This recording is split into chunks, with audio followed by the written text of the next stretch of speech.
right, this your man, the STL Stranger, the Correctifier, Umar Lee. It's a rainy day here in the Del Mar Loop in lovely University City. We're here in the parking lot of the University Library. And I want to tell y'all something, man. Man, if you have not been to the UCity pool next to Heman Park, UCity Rec, that's a old WPA Works Project pool. It's a huge pool. I had no idea that thing was so big. Took my daughter there for swimming lessons today, and I want to tell you that is a pool and just another gym in UCity. And I love UCity, and I have one more reason to love UCity today. And now, sitting with me in the car because it's raining, the producer extraordinaire, Mark Lawyer's in the back seat. My daughter's in the back seat. Very excited to be listening to this interview. And next to me is Areli Reyes. How are you today? Good. So, basically, I want to talk to you for so many reasons. And I find you so interesting because I've been trolling your Facebook page, looking for information, and just, kind of like low-key stalking your page, just because you said some interesting things, and I said this would be an interesting person to talk to. Especially in this climate today. The Muslim ban decision came down from the courts today, overturning the Hawaii decision. We have what's going on our southern border in Texas, where St. Louis Speaks podcast could possibly be going to next month. And instead of talking about people, I want to talk with people. How close does this affect you? How deeply does this weigh on your heart, what you're seeing going on in the news? It hits my heart really close because my parents migrated to this country for a better life. From where? Yeah. From where? Mexico. Mm-hmm. So just seeing everything happening one after another. It's so much pain. There's so much hate going on. But I think that after this is happening, we saw a lot of people come out and support actions as far as immigrants and refugees that we never seen so many support. So it kind of overgrew the whole hate, and seeing so many people unite for this cause was really powerful. When you see a child at the border separate from their parents who are coming here for a better life, doing what every parent would do everywhere in the world, whether you're fleeing Syria during the war, whether you're a Rohingya in Bangladesh and Burma fleeing the country, they're trying to get a better life and future for their children.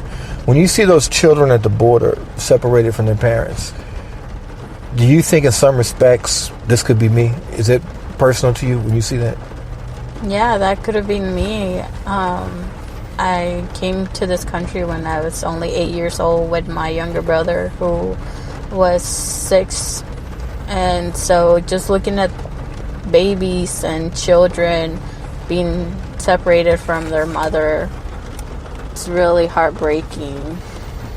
No child should go through that. It's a lot of trauma for children to be experiencing all of this.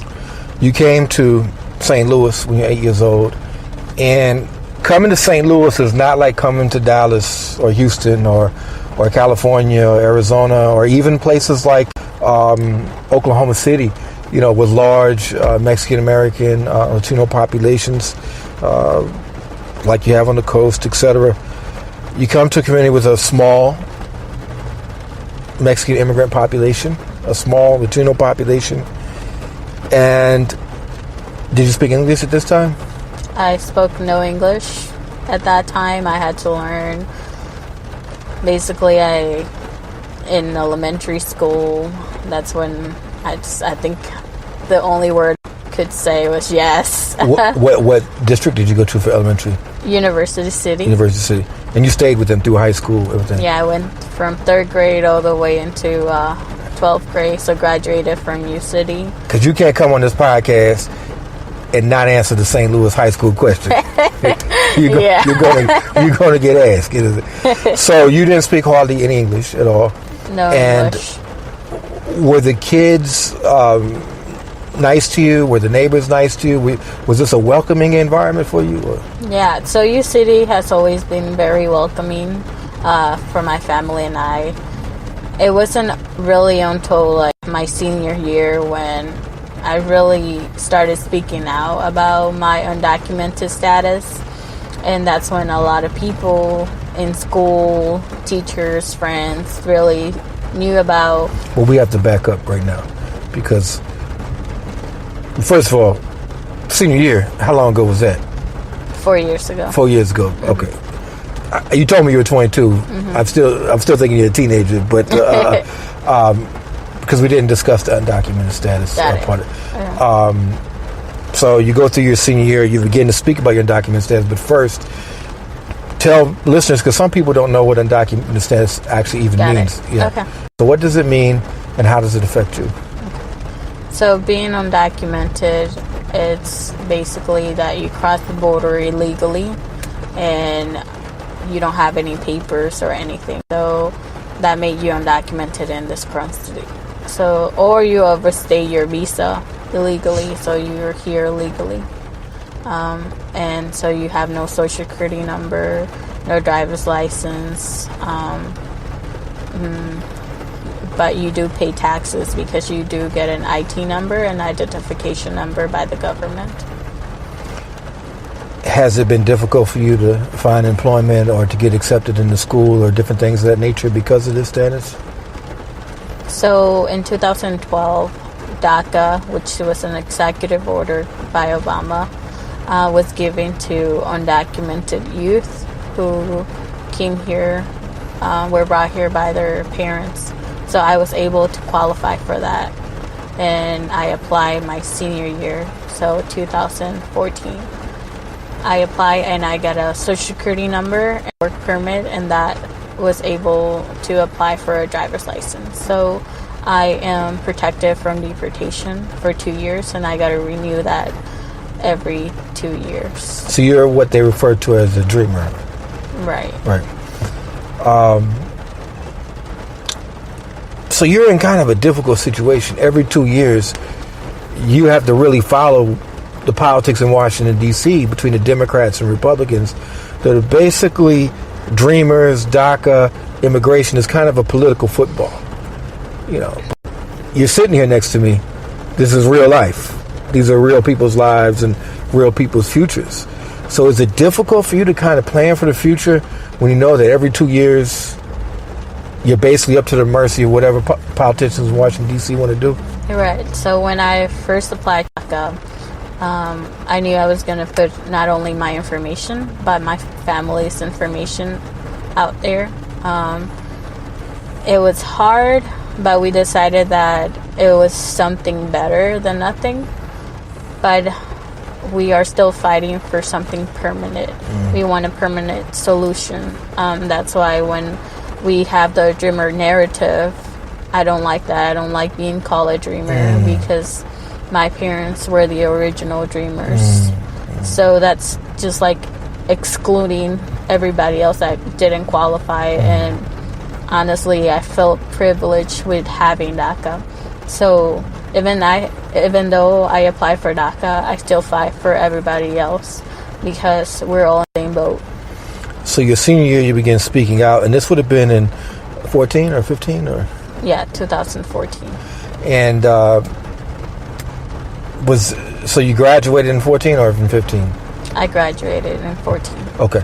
So before Ferguson and Mike Brown was killed and all that, the spirit of activism that really flowed into St. Louis. How was that received by your classmates at school and by the faculty at University City High School? Well, I was the first one that they didn't know anybody else that was undocumented. I was the first one to go to my counselor and really say, like, do you know what you can do to help me? Can I go to college? Or can I apply for scholarships? So at that time, she said, no, you need a social for that. And basically, you cannot get any federal aid if you're not a citizen. It kind of broke my heart. It kind of broke your heart. Yeah. That's a shatter. Like, I did really good in school. I did the A+ program, everything. And at the end of the day, it's like, you can't go to college. Right, you worked hard, you did what other hardworking students did, but you weren't able to reap the benefits of your hard work. That's how you saw. Tell me about your parents, your mother, your father. What motivated them to want to come to the United States? I think they thought about their kids. You know, as a parent, you're always thinking about your children and what can be better for them. And so that's why they decided to bring me and my brother to Missouri for a better life and mainly a better education. So that was the goal. And so when I got told no to college, it's like, what else can I do? Like, besides work, I really wanted to get a degree and put it to work here in the St. Louis region. Obviously your parents came here, and how are they looking at the current political climate? Or do they have a sense of fear, a sense of hope? I mean, obviously Donald Trump getting elected was, set off a lot of alarm bells in the community. How have your parents responded to this? My parents have always been supported in the immigrant rights movement. And they have supported me through me speaking out, and they have spoken out as well. They're really active because they're tired of being in the shadows. They're tired of being fear. Fear is always going to be there. So either you have to do something to fight that, and that's why right now they're always willing to speak out if it needs to be done. So the climate in St. Louis, I'm told by immigration lawyers that this is, if not the toughest, one of the toughest immigration courts in the country, the St. Louis Immigration Court, that local authorities have been targeting Spanish-speaking populations in North St. Louis County, in the Rittner, Pattonville School District area. I have a friend of mine, Julio, from Honduras, who was deported. Is there the sense that with Trump in office, there's an aggressive posture, like there's almost a license to be more aggressive? I mean, that knock on the door could come, or that, is that kind of feeling out there? Well, I think it's feeling everywhere, not just here, because under the Trump administration, we're seeing that especially Mexican people are getting targeted.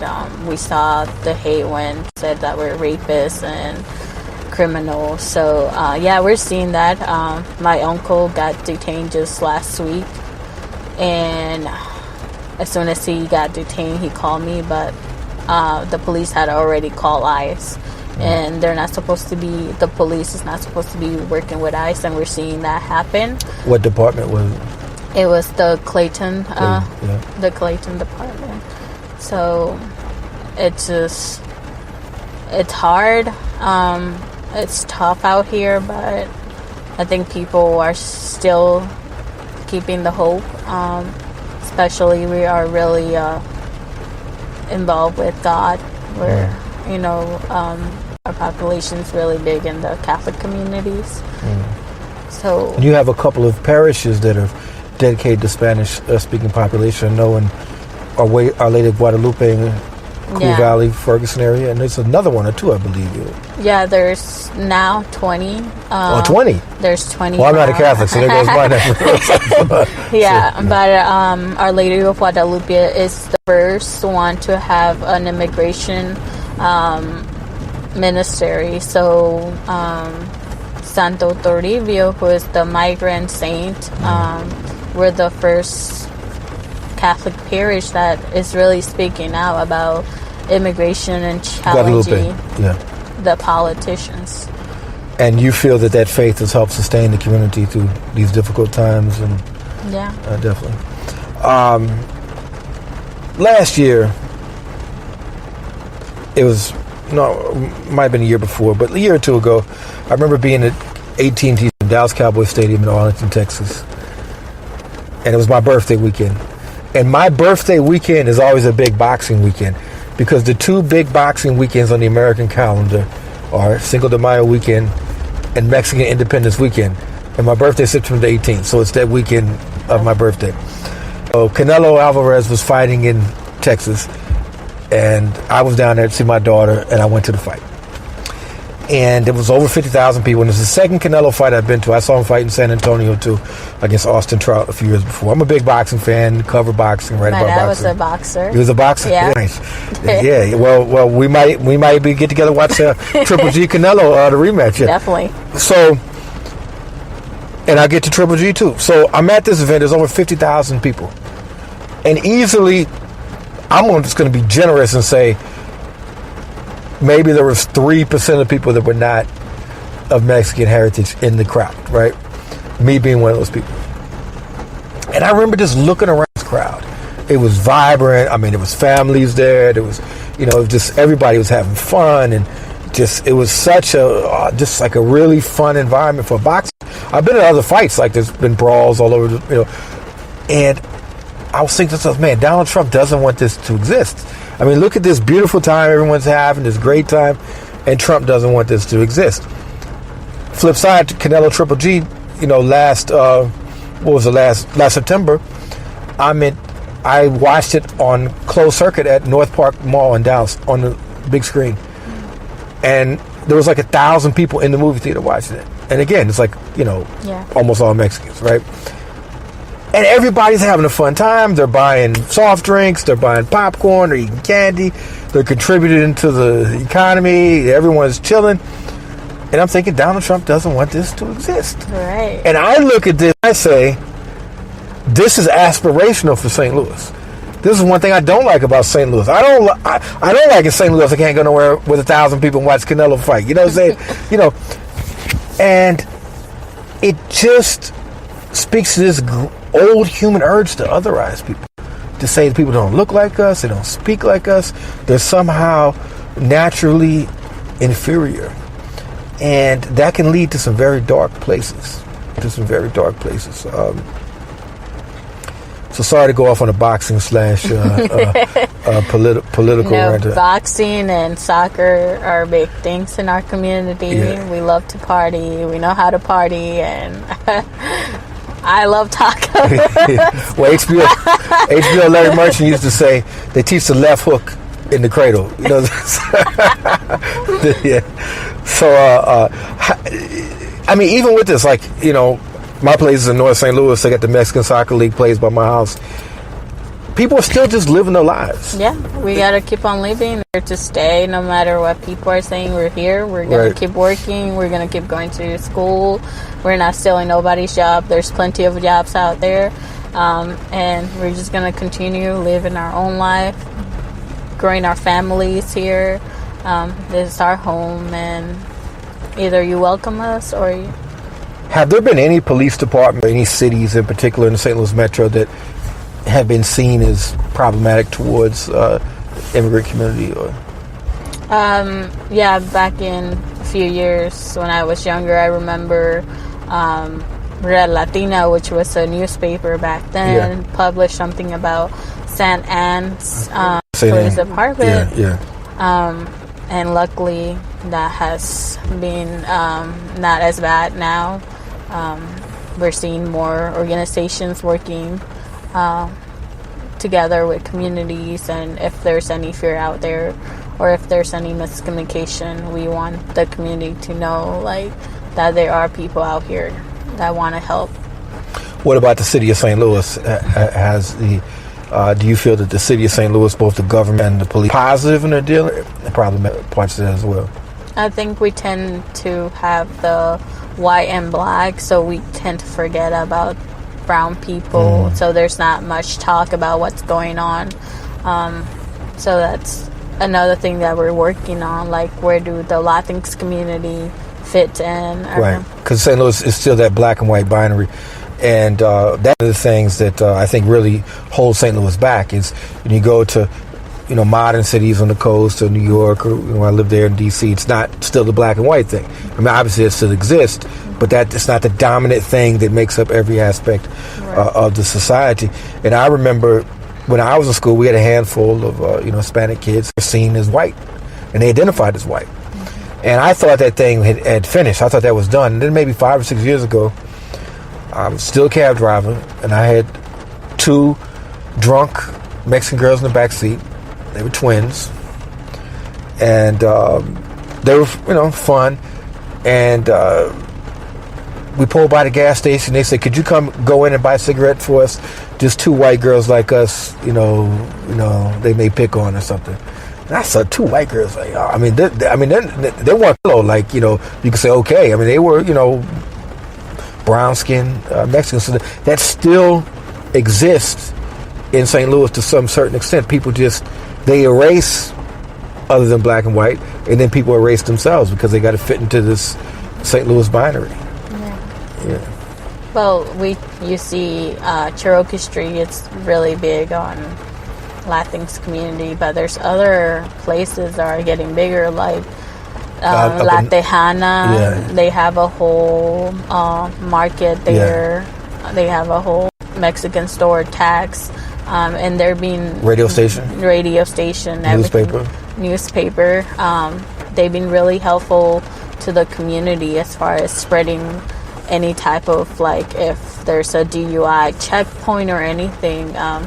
So I really thank them for doing that for the community. And that's in North St. Louis County. I'm glad you mentioned that because a lot of people think, it's just about Cherokee Street. When you have a bigger community, Northwest St. Louis County, and then also in Fairmont City over in the Metro East. Yeah, Fairmont, it's really big too. And growing out in St. Charles County. So we're growing. Growing. You know what I'm saying? So no matter what they try to do, we're going to be here. You're going to be here. And, they say, yeah, that was a funny thing. They had Miller, what's this guy, Miller or something like that? Steve, I can't remember his name. He's one of Trump's ideologues on immigration, Steve Miller. And he's out at a Mexican restaurant.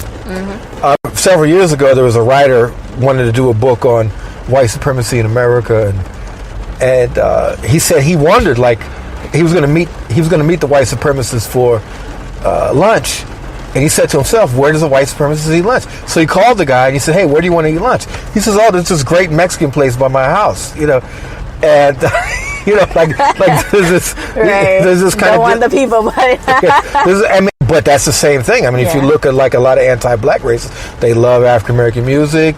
They may love black athletes. They may be sexually attracted to black women or black men, but that doesn't translate into the politics. That doesn't translate into anything substantial that can make the lives of people better. So if you had to tell one thing to the St. Louis community, if there was one message you would like to get out to the St. Louis community, what would you say?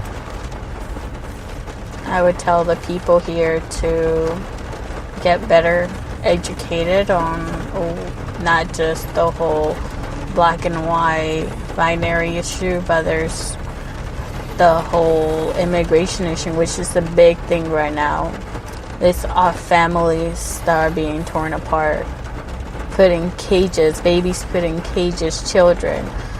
They're being treated like animals, and nobody should go through that. So if you really care for your own family, you should really pay attention to what's happening. And even though it's at the border, we're getting children here from the Texas or Arizona put in airplanes, and I know they just arrived here in Missouri, a group of children. And that shouldn't happen. It breaks me, and if you really care and if you're really a Christian, please do something. Stand up, call your legislation and call Congress, let them know Like, imagine that was your kids. Imagine if that was a family member. And we are doing local actions that you can come and be there to support. Maybe. How can people be made aware of those actions? So we have a Facebook page. It's called Cosecha, Missouri, and that's Cosecha. And that's I'm glad you spelled it because these fucking gringos don't know how to say that either. So it's basically the harvest movement, and we fight for dignity, respect, and basically finding a permanent solution, because we keep putting, like, DACA was only a band-aid. It made us to like a second-class citizen.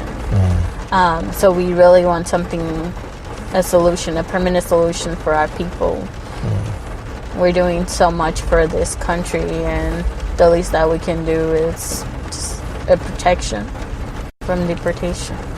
Well, all right, Areli Reyes, it's been a pleasure talking to you. Thank you for having me on.